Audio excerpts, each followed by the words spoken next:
Bon matin, je veux vous faire un petit retour sur ma fin de semaine. Samedi, j'étais au Salon des artisans qui se déroulait à Saint-Étienne-de-Lauzon.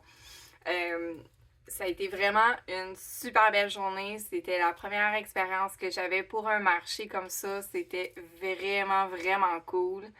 J'ai fait des super belles rencontres. Il n'y a pas eu tant d'achalandage que ça, mais on avait du super beau temps dehors. Fait que je comprends les personnes qui voulaient rester à l'extérieur plutôt que de venir s'enfermer à l'intérieur. Euh, Somme toute, ça a vraiment été une super expérience enrichissante. J'ai fait tellement des belles rencontres avec tellement plein de beaux artisans d'un peu partout. Euh, on a eu quand même des belles ventes. On a eu beaucoup de questions qui se sont faites poser.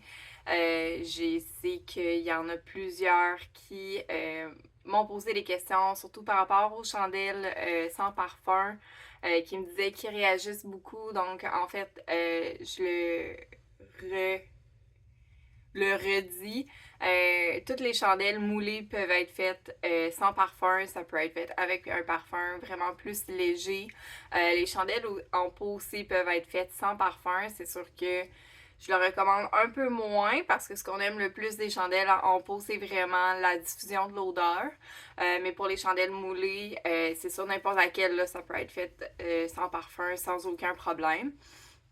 Puis, je voulais vous faire un suivi aussi. Hier, j'ai mis dans ma story une chandelle que j'ai commencé à faire brûler. Ma colonne de fleurs, comme ça ici, que j'aime vraiment beaucoup. Je la trouve vraiment super belle. Voici le résultat. Hier, je l'ai allumée à 11h15. Puis, on l'a éteinte, il était 6h45, 7h le soir. Puis, tu sais, vous voyez, là, il n'y en a vraiment pas beaucoup qui a brûlé. Dans le fond, ce que j'aime le plus avec celle-là, c'est quand on la fait brûler justement longtemps, elle va quand même garder son extérieur, mais tout l'intérieur va vraiment brûler très uniformément. Ce qui fait en sorte que ça va durer vraiment des heures et des heures. C'est sûr, c'est pas une chandelle que tu allumes juste pour 1 heure ou 2. Faut quand même la laisser brûler comme un bon 3 heures pour qu'elle ait une belle uniformité. Mais après ça, là, ça descend super bien. Puis elle garde son extérieur justement. Fait que ça fait en sorte que au début, ben tu sais, tu te ramasses pas avec de la cire partout. Ça brûle vraiment super bien. C'est sûr que rendu là, plus vers le bas, éventuellement, il va y avoir un surplus de cire qui va devoir s'échapper. Mais ça garde toute sa chaleur. Donc c'est ce qui permet de faire en sorte qu'elles font beaucoup plus uniformément. Puis vous pouvez voir là, on a vraiment un bon 7 heures, même presque 8 heures à avoir été brûlée. Puis je suis même pas. Je suis à peu près au 6e de ma chandelle.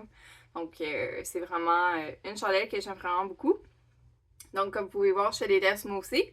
Puis elle a vraiment un bon parfum qui. C'est sûr que moi j'ai mis dans ma salle de bain après avoir lavé le chien pour enlever l'odeur de chien mouillé.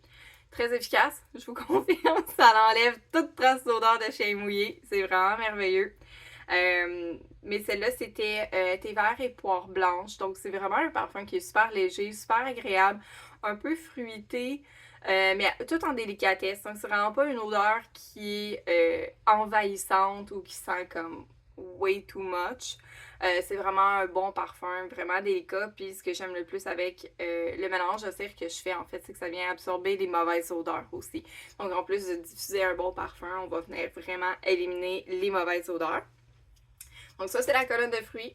Là, celle-là était blanche avec du bleu cyan un peu chromé dessus. Je sais pas si on voit bien là à la caméra.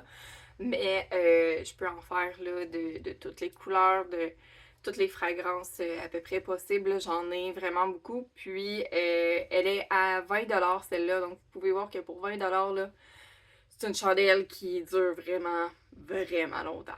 Donc, sur ce, je vous vois le 3 mai au salon multiculturel de Trois-Rivières. J'ai vraiment super hâte. Ça va être vraiment ça va être plus gros qu'à Saint-Étienne. J'ai vraiment, vraiment hâte. Les filles qui organisent le salon sont vraiment incroyables. Ils mettent tellement, tellement, tellement d'efforts pour la diversité des exposants, puis sur les publications là, au niveau des réseaux sociaux. Donc, si vous voulez aller vous abonner à leur page, là, ils sont vraiment incroyables. Salon multiculturel. Donc, on se voit le 3 mai. Bye!